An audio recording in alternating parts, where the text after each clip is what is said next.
जगण्याचे देवा लाभो ऐसे बळ, दुर्गुणाचा वळ पहावेना।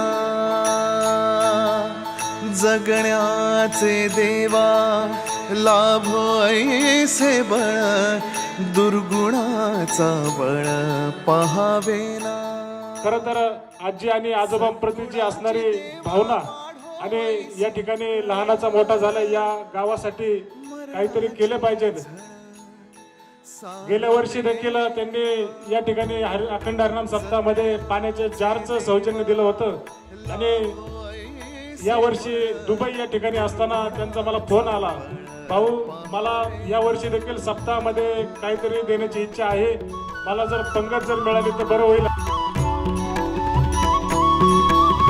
तुझ्या दारी दावी पांडुरंगी तळ, उन्मादाचा मळ झाकवेना।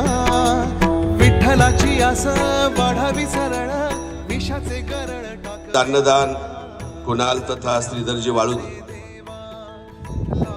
या कुटुंबाविषयी महाराज बोलायचं म्हटलं तर अतिशय शून्यातून पूर्वीची यांची फार मोठी श्रीमंती होती।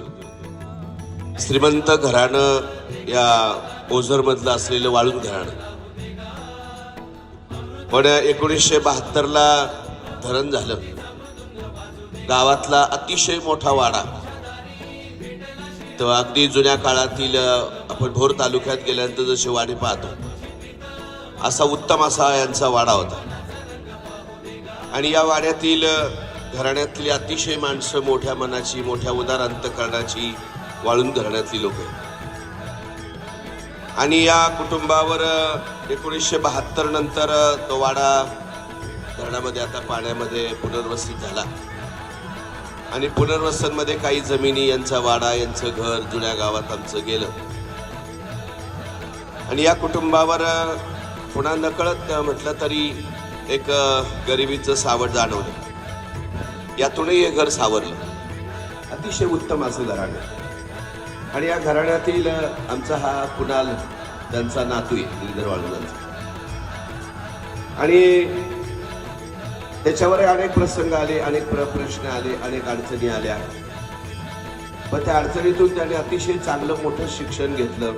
त्याचं राहणीमान, त्याचा स्वभाव, त्याची पर्सनॅलिटी अतिशय अगदी मित्रांना हवा असा हा मित्र आहे। जगण्याचे देवा लाभो ऐसे बळ, दुर्गुणाचा बळ पहावेना।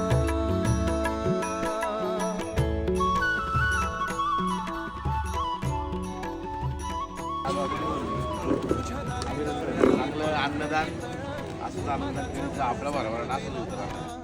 विठ्ठलाची आस वाढावी सरळ, विषाचे